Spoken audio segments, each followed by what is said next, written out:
configuring and securing OpenSSH. Now, what is OpenSSH first?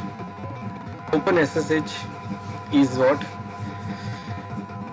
It is a software implementation of secure shell, and it is used to connect the remote machine securely.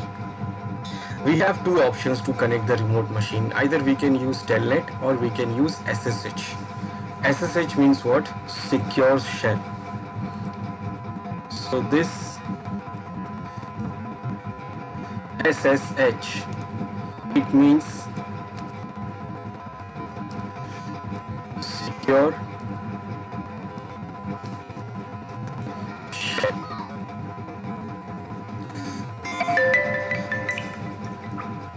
This means secure shell. Now what and why we use this? So we use this secure shell for remote connection.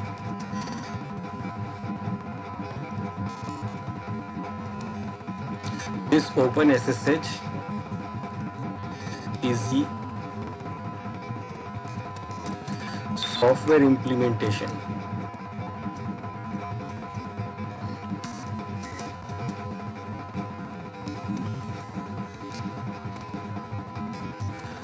of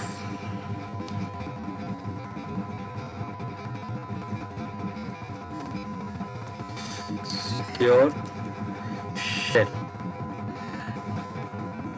Now, why we use this? So SSH is a software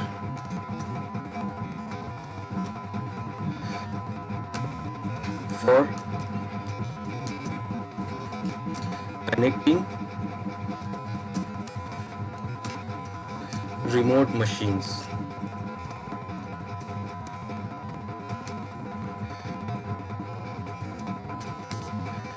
Command line. So it is used to connect the remote machines command line, and we can do access the remote machine for doing what? For configuring or managing the machine. Command line, remote machines command line, for doing what? For configuring or managing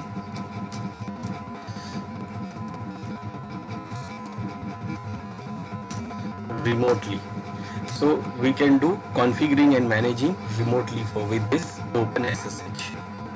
Now we have another tool which is called Telnet. Telnet is also used for the same purpose, but the problem for the Telnet is what? It is not secure. It is not secure. That means if we use Telnet communication, then what? Whatever the communication we do, whatever that means, you log in, then you give username and password, then you type any command, everything is not secure. If suppose anyone is doing the man in the middle attack, that means your machine, your client machine, and with your server machine, in between those communication, if some hacker comes in between, then he can see all the packets. Now he can see the packets, and if you are using Telnet, then he can see all the communication which you are doing. So we have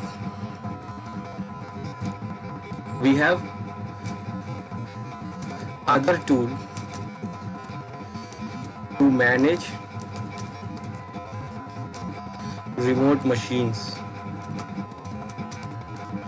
is Telnet, but it is not secure. So it is not secure, and that is why. And in other hand, SSH is secure. Now, how SSH is secure? So SSH is secure by using the encryption. SSH use secure tunnel to communicate with the remote machine. So when you try to connect the machine, when you try to connect the other machine through SSH, then SSH do what? It creates the secure tunnel between you and your remote machine. For that, it uses the secure encryption, and for that it use encryption's key.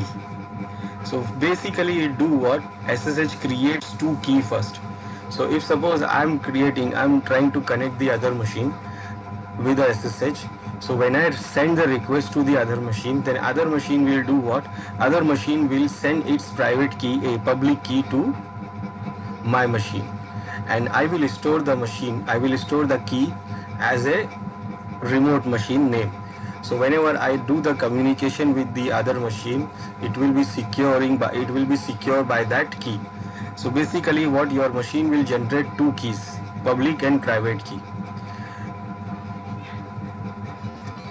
So what SSH do? SSH create, or we can say for securing the connection,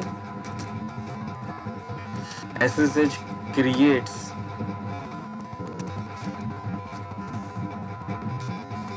two keys, or SSH uses encryption.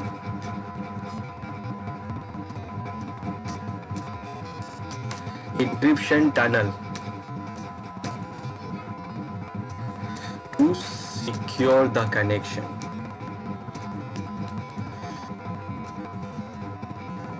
So for securing the connection, it uses secure encryption tunnel.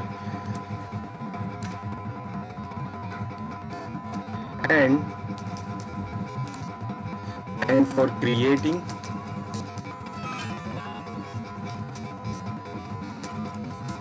encryption tunnel,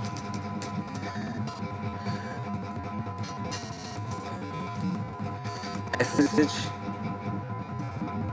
generates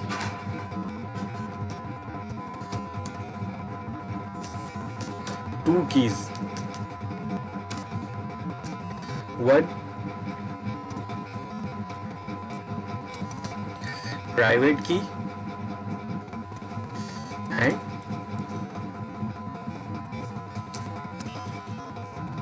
public key, using SSH open algorithm. Now what it do here, it creates these two keys and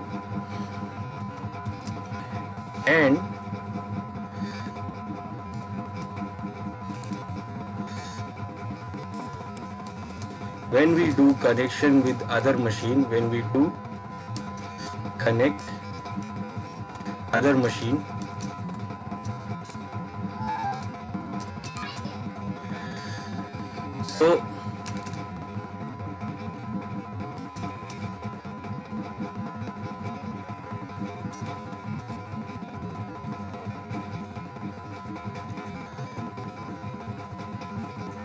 so when we connect the other machine, what happened? Our machines exchange these keys.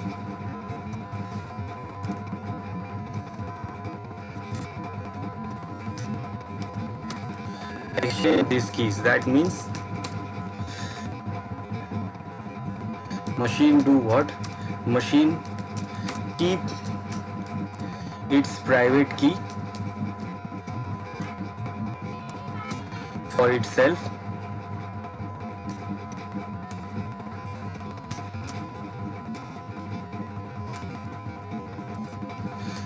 and send public key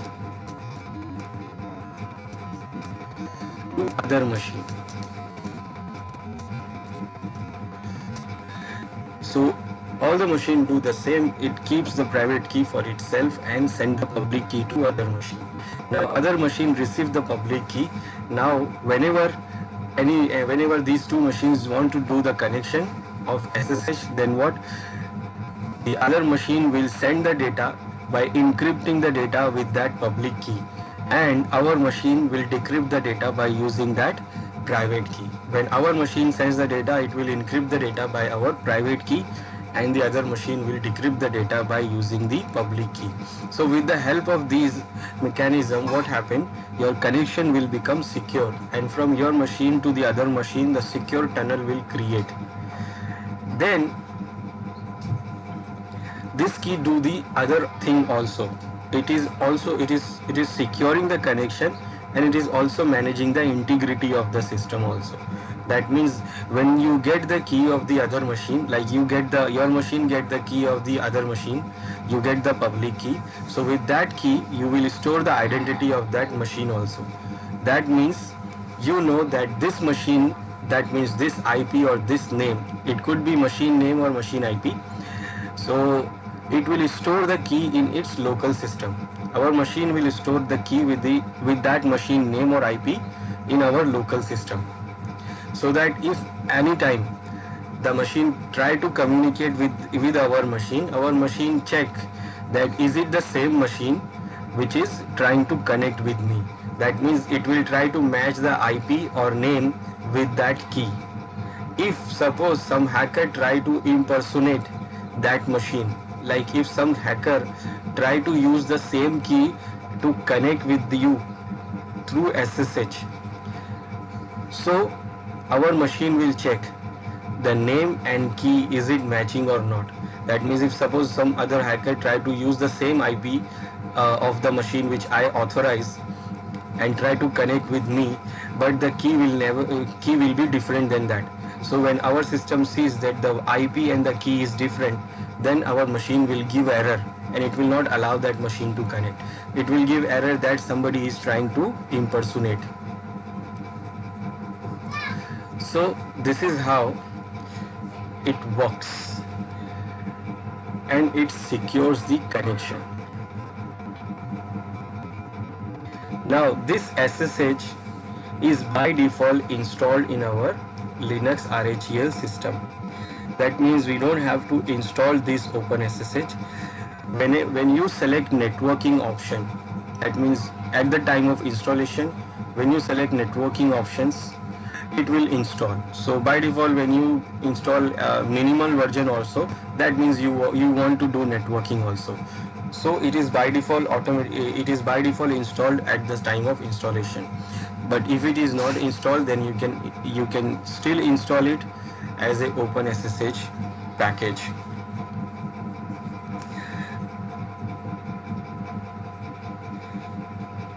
Now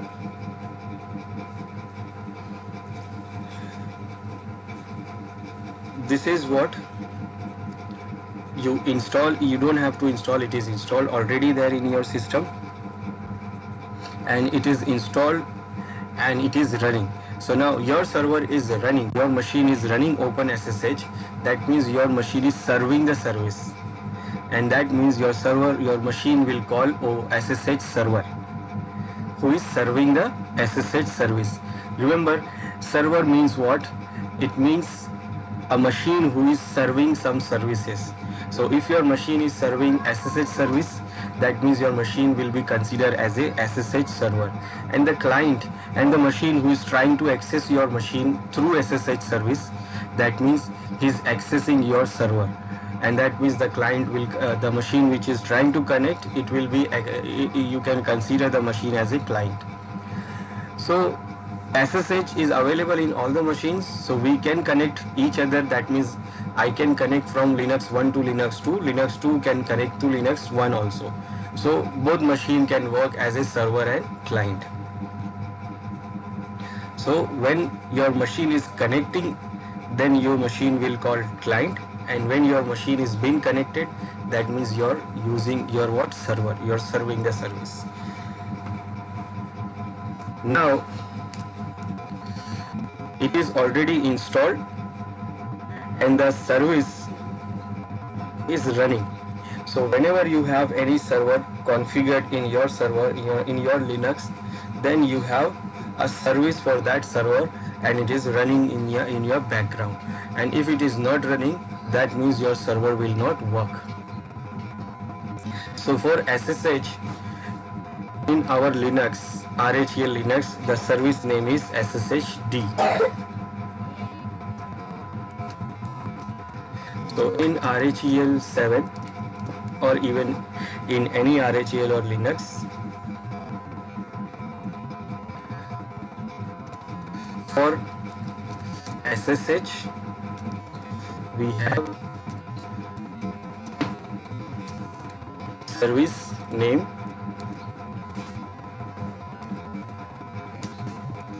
d dot service.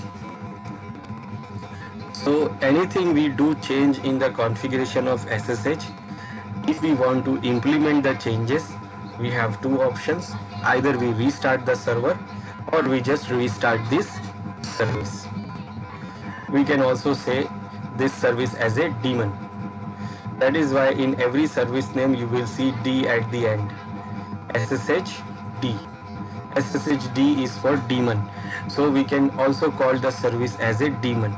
So we can say we have a service name as a SSH D service, and we can also call that we have a daemon for SSH is SSH D.service.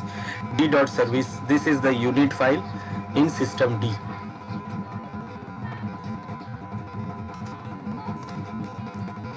And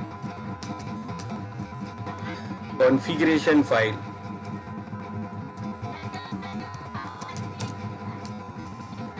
for SSH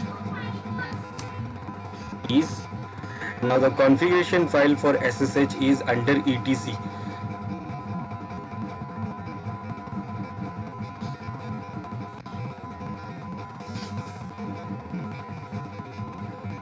So if you want to do any changes in the configuration of SSH, then we can configure that configuration file. We can do it in that configuration file.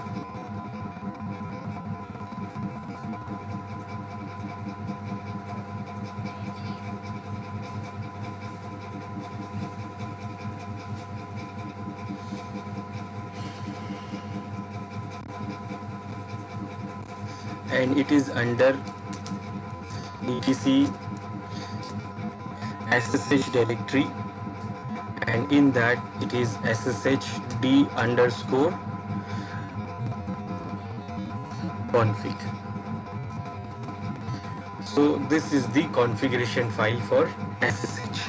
So whenever we want to do any changes, so we have a file here where we can do all the changes. One more thing,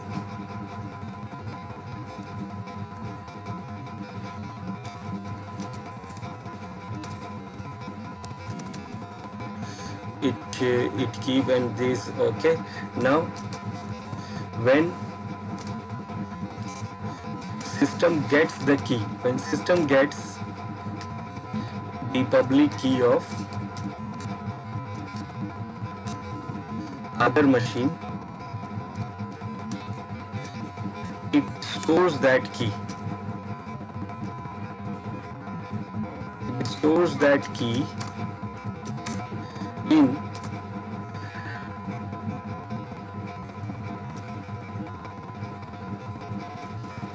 in the user's home directory. Now in the user's home directory, that means the user who is doing the connection. In the user's home directory, who is doing the connection. So it stores the public key into the home directory of that user who is doing the connection. And the location for the directory is under the home directory.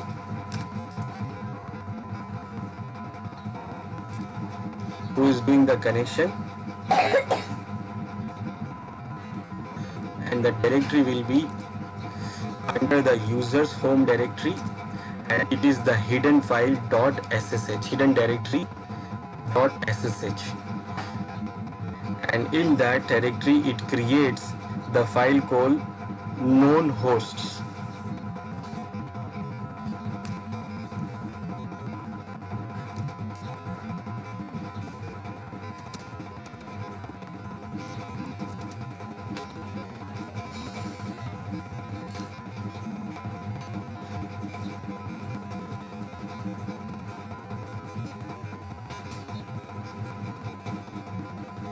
So it is a file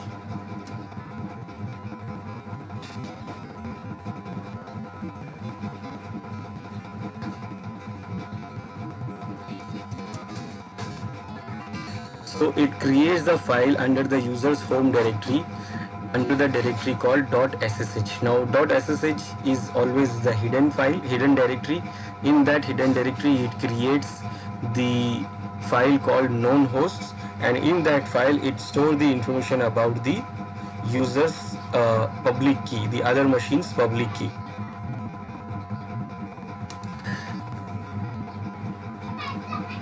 So these are the this is how SSH work. Now we will see how we can configure this. Now mostly we don't have to configure it because it is already installed and it is running, and because it is secure, it is allowed in firewall. That means in the firewall of RHEL7 only SSH services are allowed. That means if you do configure telnet, it will not allow, but if you configure any other server, it is not allowed by default. By default, firewall for the RHEL only allows the SSH, and because it is secure. So mostly we don't have to configure anything. Mostly everything is configured by default and it is running, and it is also allowed in the firewall. But telnet is not configured. If in case you want to configure telnet, then you have to configure it and you have to allow it in the firewall. But because telnet is not secure, we don't use telnet in Linux system. But in case suppose you want to do the connection with some other machine which is not supporting the SSH, maybe let's say we want to connect the Windows machine terminal. We want to connect Windows machine's terminal, command terminal. But Windows machine Windows machine don't have SSH. It don't have SSH. Nowadays in Windows 10 we have SSH client. That means we can connect the remote machine with SSH client, but it cannot serve as a SSH server. That means we can use Windows 10 machine to connect the SSH server, but we cannot use SSH to connect Windows 10 itself. So if you want to connect Windows 10 machine remotely from Linux server, then you need to connect with telnet. Then you have to have telnet to connect them. Now nowadays if Windows machine wants to connect the SSH server, then they can connect in only from Windows 10. Now Windows 10 supports the SSH client. That means you have SSH command there in Windows command line which you can run to access the Windows this our SSH server. So in case if you want to have telnet, then you can configure telnet in Linux machine also, but it is not secure, and SSH is by default configured. Let's see how it works. Before configuring or managing SSH, we need our machine to have IP address and host name. So before doing the connection through SSH, or even if you want to configure telnet, we want IP address, and also we want to have a name, proper name. By default our machine name is localhost.localdomain.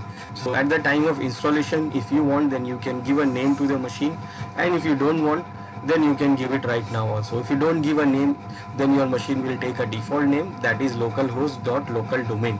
You can see the name is here, localhost. So it shows localhost, but the full name is localhost.localdomain. Now first I will configure the name. So for configuring the name or for checking the name, the command is the host name. Host name command will show you the current name. The current name is localhost.localdomain. Now localhost.localdomain is the fully qualified domain name. The name, the machine name, the real machine name, the machine name is only localhost, but the .domain, .local domain is the domain name, and the full name is called fully qualified DNS domain name. Now I am saying DNS domain name. That means if you want to use this machine for a DNS in a DNS server environment where we are having a DNS server to resolve the machine names, then you must need this fully qualified domain name. Otherwise, if your machine is a single machine, you are having this machine at home, then you can give any name. You don't need a name as a fully qualified domain name. So if I want to change the name for my machine, I will use command host name. Then I can use whatever name I want. Let's say I want my machine name is Sai. Then when you check the name, you can see the name is changed now. Now the name is not fully qualified domain name because it is not having a domain name. It is just a name. So if I want to use this machine for a DNS domain environment, then it will not work. This name will not work.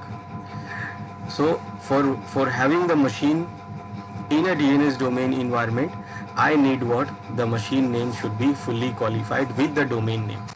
Now in Windows environment, what we do, we don't configure the domain name manually. We configure the normal name there, but when we join the domain, when we join the Windows domain, Windows Active Directory domain, then the Active Directory domain automatically add the domain name there in the client machine. But here there is no Active Directory here. And why it do that in Active Directory domain? Because Active Directory domain, Windows Active Directory domain is tightly integrated with DNS domain. So basically DNS domain is different and Active Directory domain is different, but in Windows they are tightly integrated. Tightly integrated, that means the name of the DNS domain is the same name of the Active Directory domain, but they are separate here. But here we don't have Active Directory, but we have the other type of domain. We have like Active Directory services, we have other identity servers, identity domain services, but they are separate than DNS. So they are not depending or they are not integrated. So when I say the domain name here, so I said DNS domain name. I am not saying Active Directory domain name. So the name which we give to the machine is the name for the DNS domain. So if I want to use a DNS here, then what I need is the name for that DNS domain.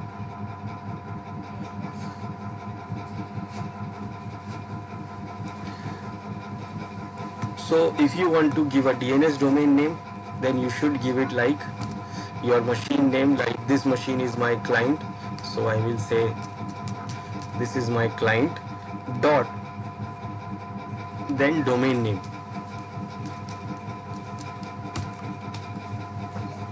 Now this will be the domain name. Now when you configure DNS domain, then you can configure, for security reasons, we configure two type of domains. We configure one domain which is for only local and one domain which can be accessed from internet. So if suppose I want to configure the domain for only local use, then I will give dot local. I can give any. I can give dot local, I can give dot my, or I can give dot my name, whatever. So this will be only for local resolution. It will not be resolved by the internet, from the internet. But if we want to configure the domain for the internet environment, then we have to configure it like .com or .net. These are commercials. If your machine is in government environment, then you will go for .gov, .org, like this. So if you want to use this machine for the internet domain where you can access the machines from internet, then you have to use it like .com. Otherwise, for security reason, you want to just configure it for the local environment, then you can use .any name. .any, that means you can give example .anything, and that will not be resolved by the internet, from the internet. So I will use this name. So this is my fully qualified domain name, FQDN. Now This is my FQDN and I have assigned the name, but again this name which I configured here is not permanent. If I reboot my system, it will not have this name. So if you want to have this name permanent, then you have to edit the name into this file.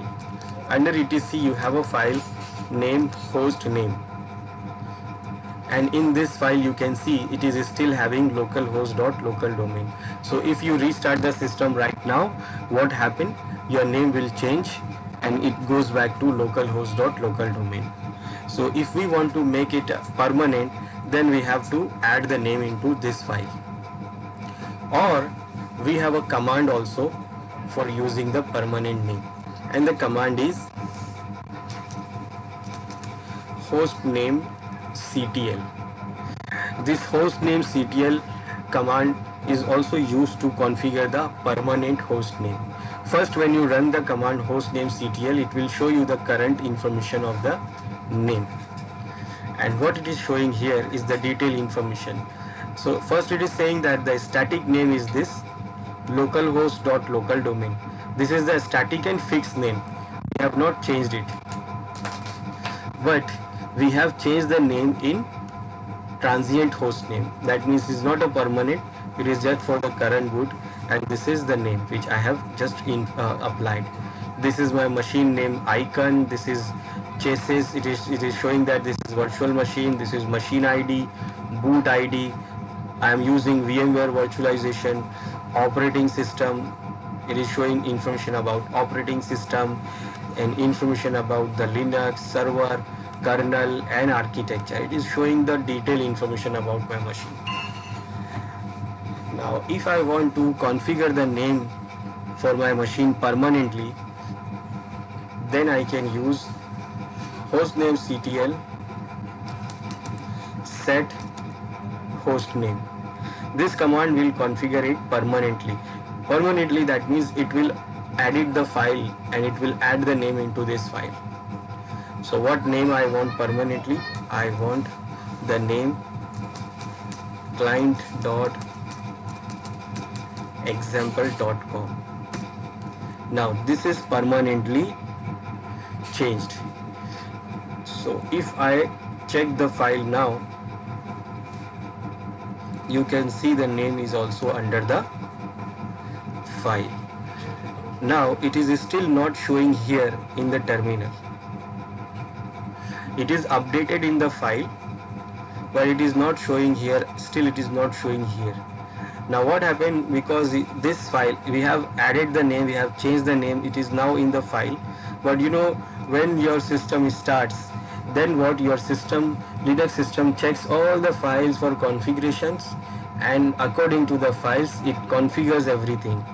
So right now our system is already started, but next time when we start the system, that means if suppose we restart the system, then what it will do, it will recheck all the files and then it will check this hostname file again, and then what it will do, it will configure the name everywhere where is required, and it will configure with this name. So after configuring it, whether it is you're adding the name in the file or using this hostname ctl command, you need to reboot your system to make it permanent so that it will update everywhere in the system. So I will do reboot for this.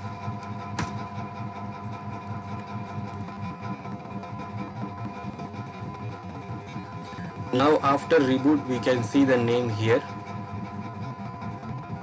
client.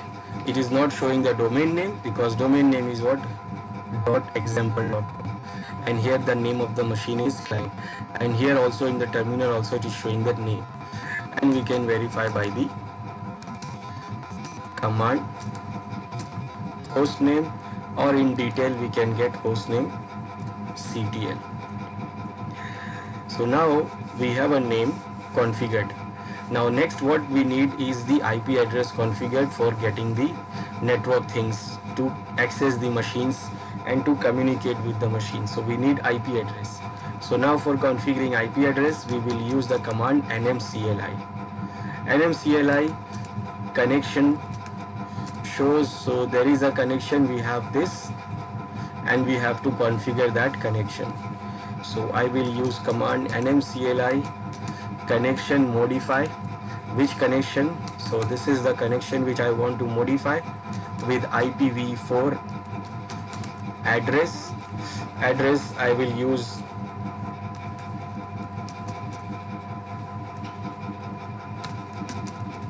192.168.15/24.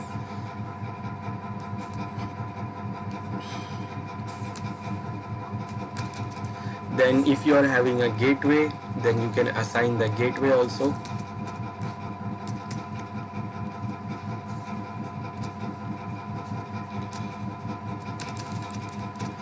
Then if you are having a DNS, then you can configure the DNS server also if you have.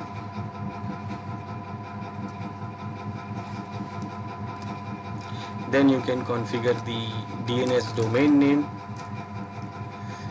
and the domain name we know we have configured it already in the host name, that is example.com. Then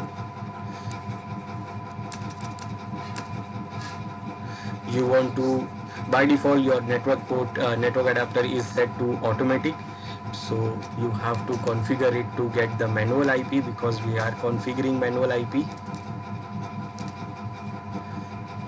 Then I want to make this interface auto connection, so that whenever our system starts, it will connect this interface automatically.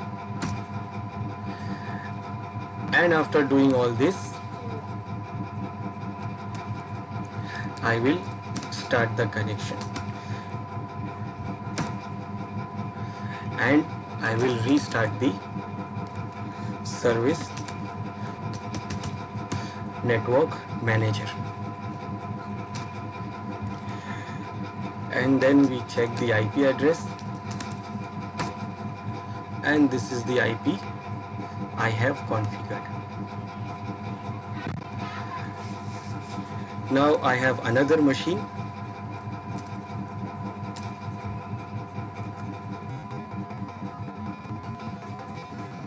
So we have this other machine which name is server.example.com, and this machine is having the IP address of 192.168.1.12. Now I will try to connect the other machine. I will check whether I can connect that machine or not. So I will use ping command. Ping is to check the connections. I am sitting on 12 and I want to check the other machine which is 15. Now when you use ping in Windows machine, it sends only 4 packets by default, but in Linux machines when you use the ping command, it will send continuous packet, and I'm getting the reply.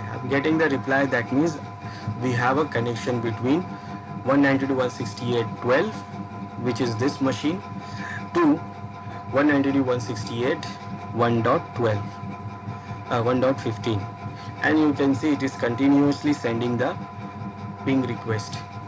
And if you want to stop it, then you will press Ctrl C to stop this.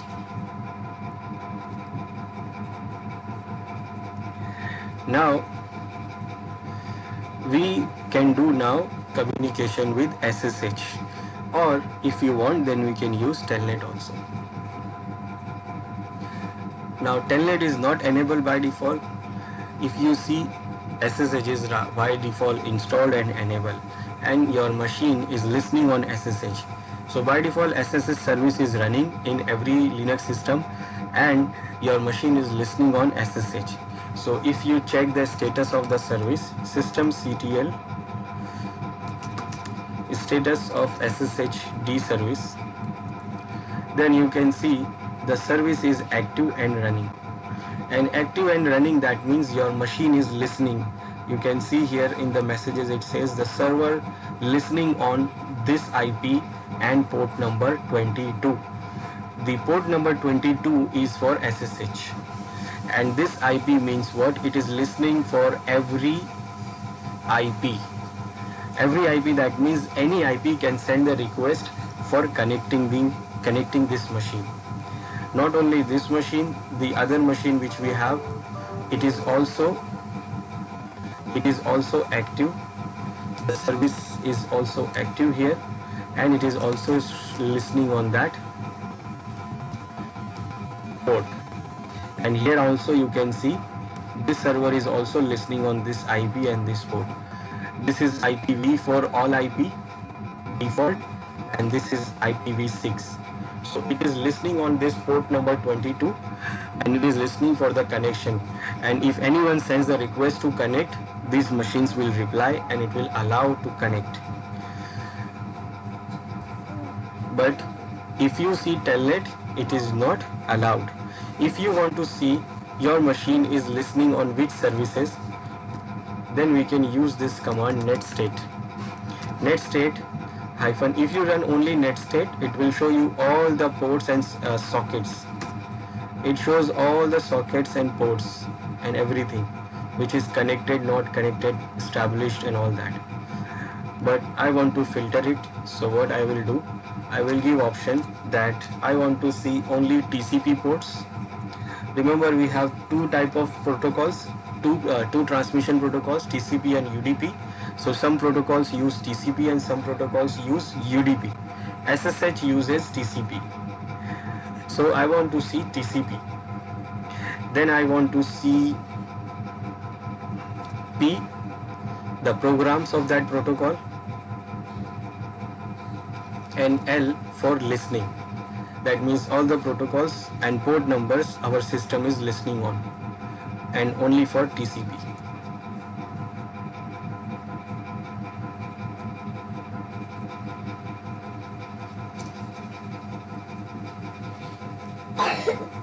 So now it is showing here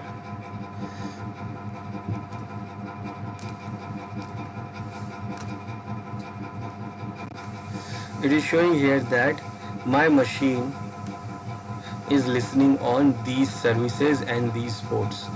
So P for program, so it is showing here the program name, that this is DNS masquerade ring, this is SSH, this is cup SD, this is master service, this is SSD program, this is again this and this, and state is listening. So our machine is listening on it, and our machine is listening on which IP address. So this IP address, it is listening for this service. Then SSH, it is listening on this IP. Now this IP means what? It can accept the connection from everyone. And you can see this one, SMTP, it's a mail service. So this service, it is listening on localhost. Now localhost means it is listening on 127.0.0.1 IP, and that means it will not accept connection from remote machine. It will only accept the connection from local machine. Local machine, that means it will only accept the connection from itself. Now it is not resolving it is resolving the names. It is showing the protocol name and port IP address name also, if it is able to resolve. So if you don't want to resolve anything, it may take some time, so you can give an option. That means you want to just don't resolve anything, you just want to see the numbers. Now it is showing all the numbers, and here you can see localhost means what? 127.0.0.1, and SSH means port number 22. Port number 22. So it is listening on 127, that means it is listening on loopback interface, and loopback interface, that means it will not accept connection from any remote machine. It will accept connection from itself. And this is IPv6 IP connections, and these are all for TCP. If you want to see the UDP connections, then instead of T you can give U, and here it is showing all the UDP protocols. All these UDP protocols, like this one is DNS, this one is for the DHCP, it is listening. Every machine is listening on DHCP so that it can get the IP from DHCP if it requires. So every time it is enabled. Now if you see, there is no telnet. Telnet is working on port number 23. port number 23 is for telnet, and there is no port number 23. We have 22, which is for SSH. 53 is for the DNS. This is for the 25 is for the mail services. This is for print services, for printing. But there is no port number 23, and there is no other ports also. So our machine by default, it only listens on SSH, not telnet.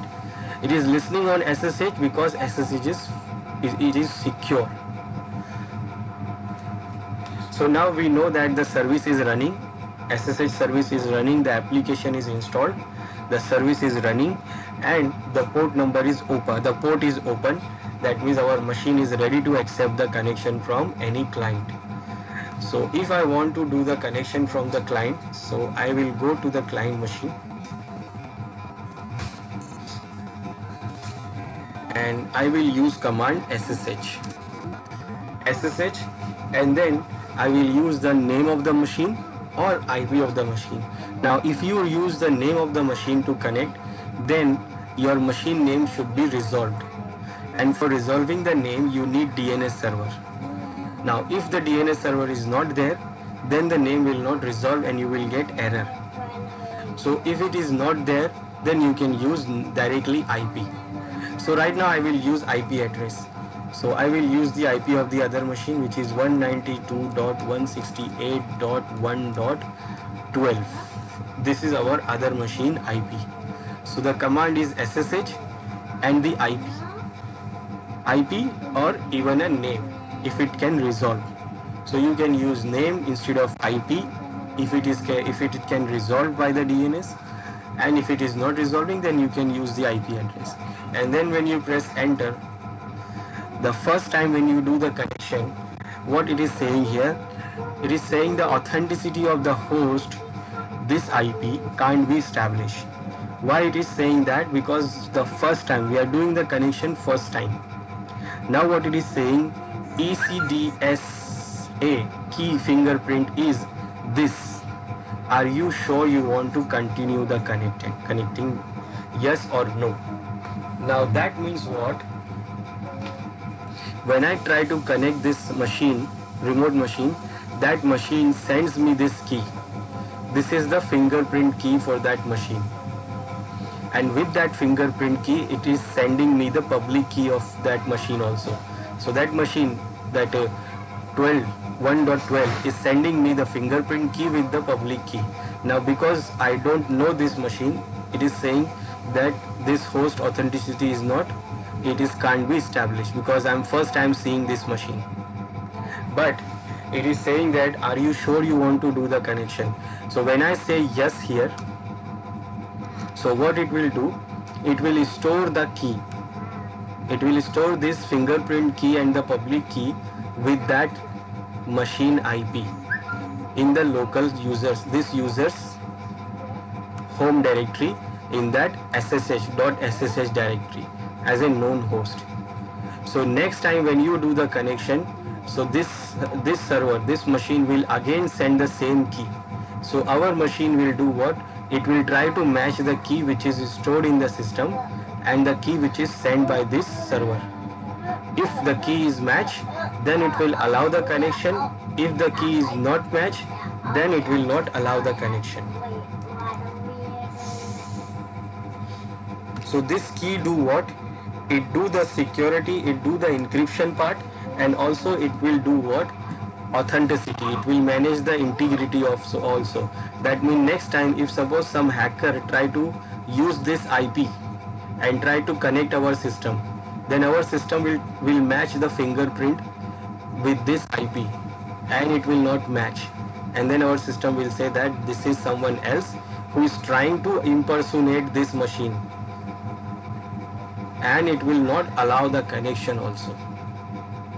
So this time I will say yes. Okay, it has been closed because I took long time, so I will do again, but it is already saved. It is permanently added into my system as a known host. But because I take too long to press yes, now it is closed, the connection is closed, connection is timeout. But I will try again. Now this time it will not show this information because now it is already saved. So now this time when the server sends the key, it will know, my machine knows the key and it will not say that. So now it is matching the key and key will match, then it will ask the password for it. So other server will ask what is the password for your user. So now it is asking the password. It is asking for the password of root. Because I have not mentioned any user in here, I have not mentioned any username here that I want to connect with this user or that user. So it is giving me root access, and for root access it is saying that which password what is the password for that root. So the password is abc at 123, and now I am logged in to that server and the name of that server is server. We can check by hostname command server.example.com. So I logged in from this machine to this machine through the SSH. Now I am in that machine, I am on that terminal of that machine, and also I logged in as a root. That means I can do anything what root can do. So if we have a server placed in the remote location, if I want to do the configuration on that server, so I don't have to go to that server to configure. I can connect that server from remote machine and I can use to log in with root, or I can use to log in with other user also. So I can do anything now, and if I want to, if my work is done, then I will give exit command and I will close. The connection is closed. Log out, connection is closed, and I get back to my original machine. So by default it is running, it is accepting the connection, it is not having any problem. Now if we have any user there, so normal users can also do the connection, and if normal user wants to do the connection, first let me check is there any user there.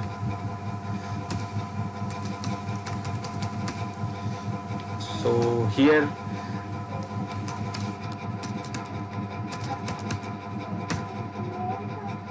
I have one user, user 1, and it's a normal user. So if I want to do the connection with user, because everyone will not get the password of root, so user 1, name of the user at, then the name of the machine, and if it is no name is not resolving, then we can give IP address. Now again it will ask the password. Now this time it will ask the password for this user. Now it is asking the password for this user. So the password for the user is ABC, and now I logged in to the server as a user 1, and this dollar symbol means I logged in as a user, normal user, and I can do whatever the user can do, whatever the normal user can do. After that I can exit. Same if I try to log in from here, then it is also I can do. That means I can log in from this server to that machine also, because that machine is also listening on SSH. So from here I can log into that machine as a client also by using SSH command and then that machine's IP. Now this time again that machine will show itself key for that for that machine. Now this time that machine is sending the key for him for this machine, and this machine will store the key of that machine.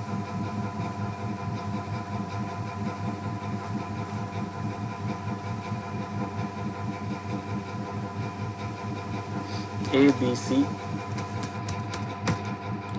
and now I have connected to that machine.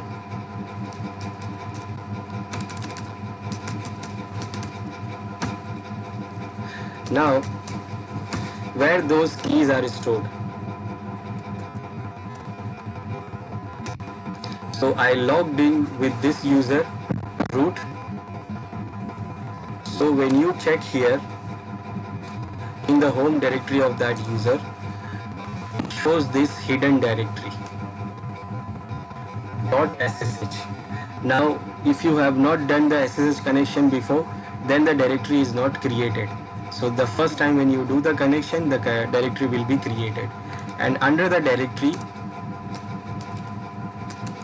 you will see this is the name of the file, where it stores all the known host information like name, IP or IP, and the key. So if we check the file here under SSH known hosts, so we can see that this is the IP of that other machine and this is the key.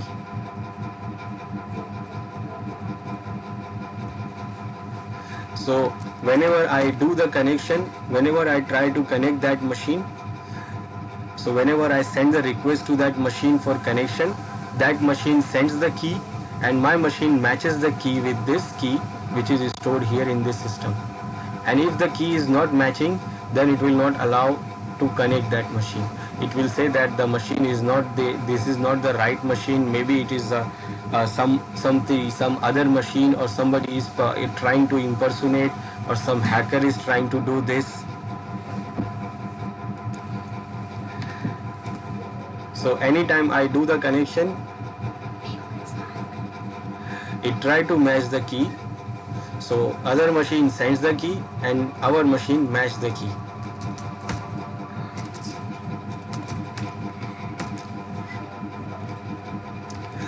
Now if I delete the key, now let's see what happens. In the file, this is the key, I delete this. Now when I delete the key, that means what? Now our machine don't know anybody. Now that means now again when I do the connection, it will again say this. It is again saying that the authenticity of the host is not can't be established because I don't know this machine. I don't know, that means I don't have any key of that machine. So do you want to save the information? So you say yes. Now again it will save it into the into that file, which is localhost.local under SSH as a local known host.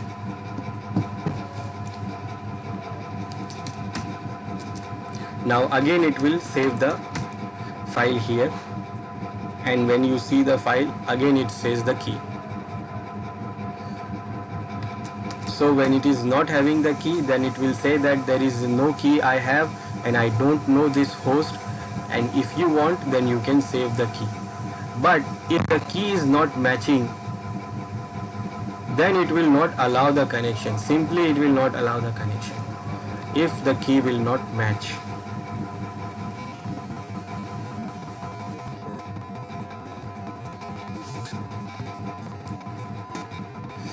Our SSH connections are very secure.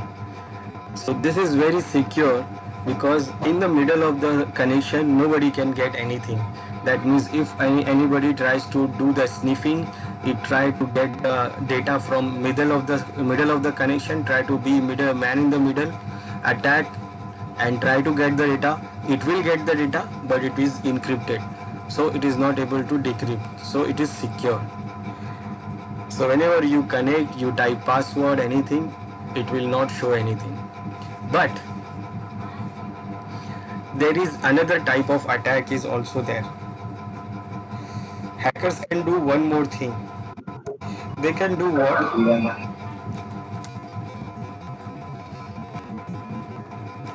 They can do also one more thing. They can do use keyloggers. There is one more option they have, is that keylogger. Keylogger is a kind of hidden software, is a kind of a rat. It's not rat. It is like a virus or Trojan, we can say, which can do what? Which can record your information of keystrokes. That means they are not able to get the information. That means hacker is not able to get the information in the middle, but if they install some kind of keylogger in your client machine. Like this is my client machine, and in this machine they install a Trojan of keylogger. Now keylogger will do what? Whatever the key you press, it will record all the keys, and then it will send the record to the hacker. So when you do the connection, like for example, I'm doing the connection, I'm trying to connect the server. So when I type the name command SSH, and then when I type the name of the user and the IP and press enter, so keylogger records this everything. Like keylogger will record that I'm trying to use SSH for this user and for this IP. Then it is asking the password. Now when I type password here, so my keylogger, here keylogger will record my key and it will record my password also.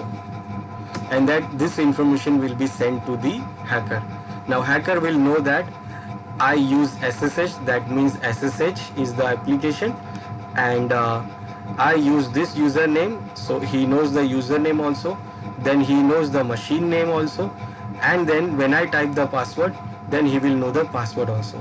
So hacker what? Hacker knows now username, server name and password. Then he can use my authentication and then he can do anything. So for securing this also, we have one option here in SSH that we can use key based authentication. We can use key based authentication, that means we don't have to type password every time. That means users can do what? They can generate the key for authentication. For authentication, they can generate a separate key and store that key into the server. So whenever this user wants to connect, this user don't have to give a password. He can connect without a password. He can connect with the key.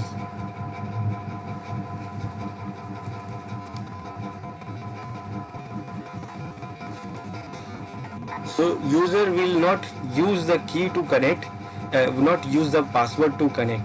And that means what? If your machine is infected with the keylogger Trojan, then that keylogger will not able to record the password because you are not typing the password. So if you want, then you can configure this key-based authentication. Now for configuring the key-based authentication, first you have to generate the key. That means user has to generate the key and then you can send the key for the user. Now key can be generated by administrator root also, and then he can generate the key and he can send the key with that user name on that remote server. So for example, I want to do the key based authentication for this user 1. So first I will generate the key for that key based authentication, and for that we use a command SSH key gen. This will generate two keys, again private and public key for authentication. Now we will keep the key, the private key and public key we will store into the server, same directory .ssh directory on the server. So when I will do the connection from here with that user, then it will not need a password. It will do the authentication based on that secure key. So the connection will be secure and authentication will be secure, and you don't have to type password, so that any keylogger software or any keylogger Trojan will not able to detect that password also. So first generate the key. So first it is saying generating the public and private RSA key pair and enter the file in which saved the key. So it is going to be saved under the same root user, like I'm running the command with the root user. So it is going to be under the root user's home directory, under the .ssh directory. It will create the key with this name id_rsa. So I will not change the path, I will go with the default. Enter. Now it is saying enter the passphrase, empty for no passphrase. Now we can add passphrase also. Now passphrase will work like a password. Like a password, that means when I try to connect this when the user try to connect with this key based authentication, it will ask this password. This password means what? It is also a password, but it is not the real password of that user. That means the hacker will get, if hacker has a keylogger installed, then he can get this password also. But this password is not the password of that, the original password of that user. So it will not get everything, it will get only SSH password, we can say. So whether you like it, you can have it, or if you don't like, you should not. So I don't like this, I want complete key-based authentication, so I will not use passphrase. But passphrase means a separate password for this key-based authentication. But if you want, then you can give. If you don't, then you just press enter. I don't. Now key is generated, and it is saying here that your identification has been saved in this, and your public key has been saved in this .pub. This is .pub means your public key. We can verify by checking this hidden directory. So this is our identification, and the public key is this. Now we need to send this public key to the server which we want to connect, and we want to send, and we have to send this key according to that user which we want to connect with key-based authentication. So I want to connect user 1 as a key-based authentication. So what I will do, I will use command SSH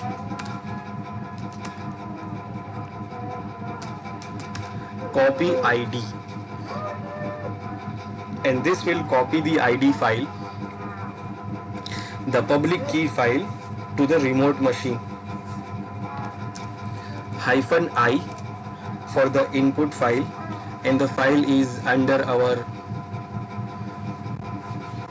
root's home directory.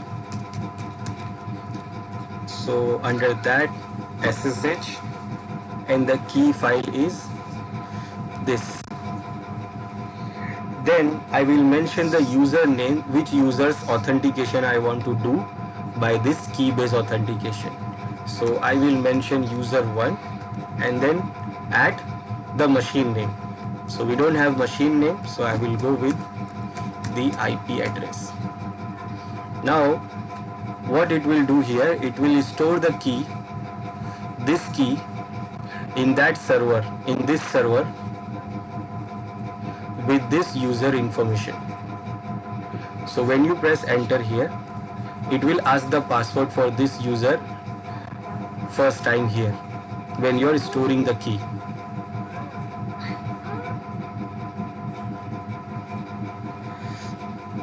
Now it is attempting to, here it is attempting to log into the new key and to filter.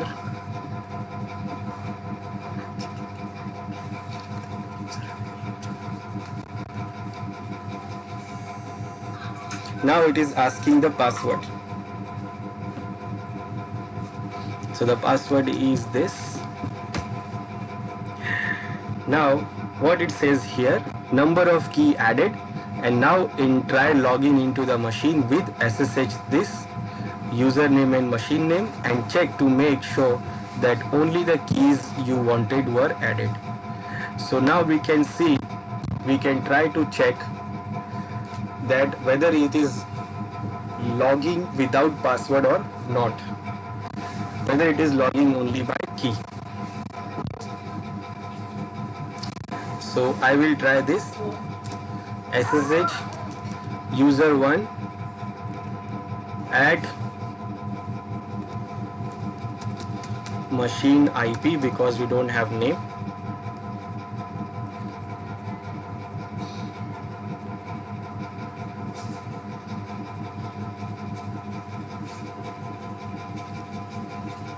And you can see it is logged in. The user is logged in and it has not asked the password. It has not asked the password because the key is already stored in that server. Now where is the key? So I logged in with this user, user 1, and right now I am on this user's home directory on that server.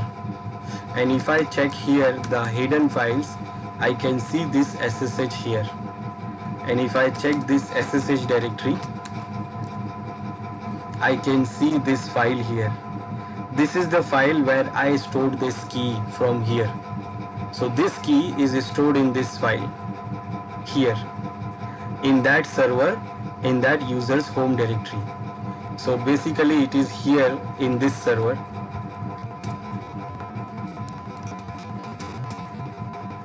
So when we copy the key goes to this server, not goes to this user here. It is not here because it is root user logged in here. So I send the key for user 1.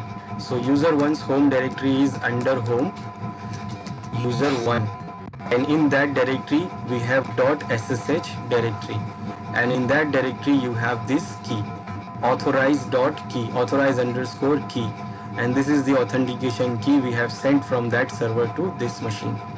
We have one more user 2, and in this user we don't have .ssh directory right now. If you see, there is no .ssh directory here for this user because this user has not done any connection, and there is no authentication key for this user. So if this user try to connect from here, if I try to connect with user 2 now,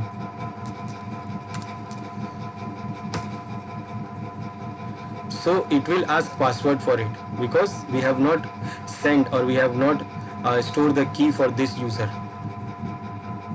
So it is asking password for it. Wrong password. Right password now. So it is asking password for authentication. So if you want this user also should log in with the key-based authentication, then you can send the key for this user also by using the same command, and here you will use that username. So you can configure this to secure your SSH server, and you can secure your user information. That means if any user wants to connect to that server, they can use the key-based authentication. And you can also configure, like, if someone don't have the key stored, then they should not log in. And if you want that without password, nobody can log in, like nobody can log in without this key-based authentication, then you can disable the password authentication, and you can do that by changing the configuration file of SSH. So basically we don't have to configure the SSH file, but if you want to get more secure, then you will do the configuration and you will change the configuration, default configuration of this SSH. So if you want to do the default changes, the configurations of SSH, default configurations, then you can open the configuration file of this SSH, which is under this VIM. Under the directory etc, we have SSH directory for it, and in that directory we have a file called sshd_config. And if I open this file, you can see all the configurations of this file. Now all the comments, all the files, all the lines which is starting from this hash is commented. That means these lines will not be implemented. These are only comment. Only it will implement the lines which is not commented. And then you can configure whatever line you want. So for example, you can see here it is listening on port number 22, but it is commented. So you have option to allow this. That means you can enable this and you can change port number if you like. It is listening on this IP, all IP. So if you want to change this thing, this is the default setting. You can enable, you can uncomment, you can delete this hash, and then you can change the IP. Then you have these other options for the keys, like these are the key for the host, these are the key for these other keys.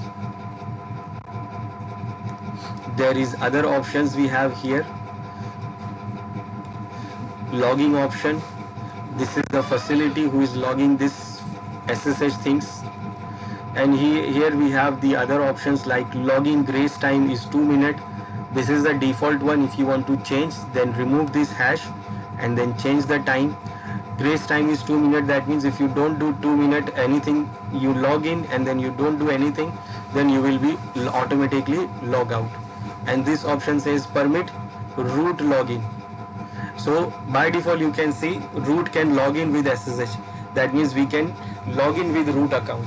So if I I remove this, if it is yes, it is default is yes.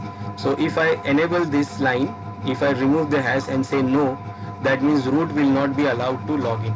That means with the SSH I cannot log in as a root. And this is also a security, like if you don't want that root should log in, because if root logging, that means anyone can get the information about root. If suppose you have not set a key based authentication, and if the machine is having a keylogger, then they can get the password of root. So what I will do, first I will secure my SSH server by disabling the root user. So here I will say permit root login, remove yes, and I will say no.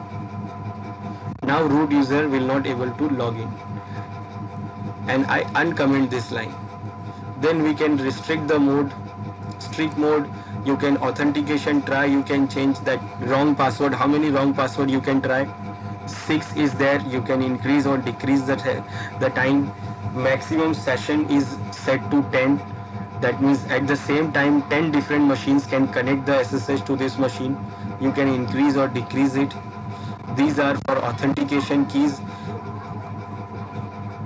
and this is the authentication key file name. You can see it is setting here the name of the file, which is this authorize underscore keys, and that is the authentication key file, name of the key file. If you want, then you can change the file name from here.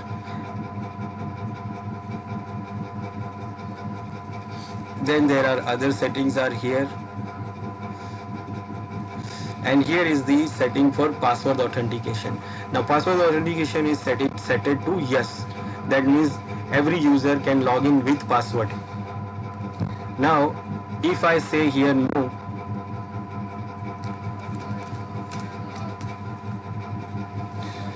then it will become secure, more secure, because now nobody can log in without with password. I'm saying with password. That means the users can only log in with the key based authentication. They are not allowed to log in with the password. So the users which I set the key based authentication, only those users can log in, and the users which is not set by the key based authentication, they are not able to log in.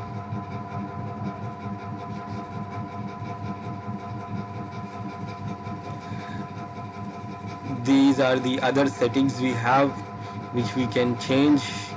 For that you have to read the whole file for it. Now I did change two things. I saved the file now, and for implement the settings which I changed that root user, I disable root user for logging, and I disable users login with password. So users with password, they can't log in. Users with key based authentication is only able to log in. Now the changes which I made, I want to update the changes. So what I will do, I will restart the service, or I can restart the whole server. So instead of restarting the whole server, I will just restart the service. So SSHD service, so that the changes will be implemented. Now I will try from here again, and I will try to log in as a root first. So first I will try to log in as a root. So when you don't give any username, then it will try to log in as a root.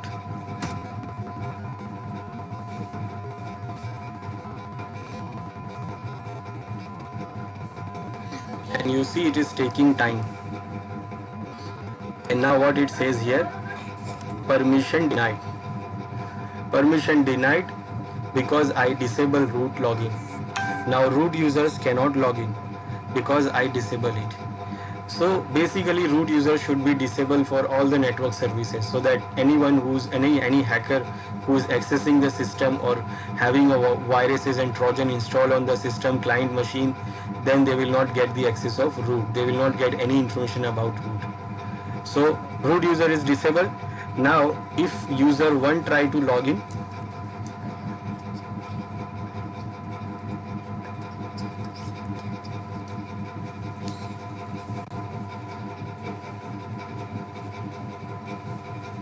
now you can see this user is able to log in. user 1 is able to log in without password because we have configured the key based authentication for this user, and it can log in. Now I will try to log in with user 2. Remember, we have not configured key based authentication for this user. This user was logging with password, but I disable the login with password option.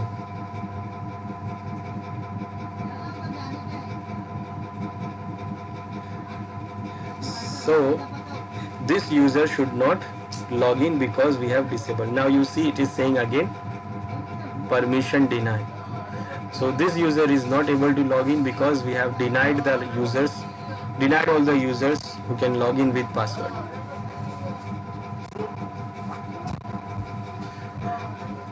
So this is what SSH, and this is how we can configure the SSH configurations. We can secure the SSH by securing root account, by securing the user login, and we can change some settings also.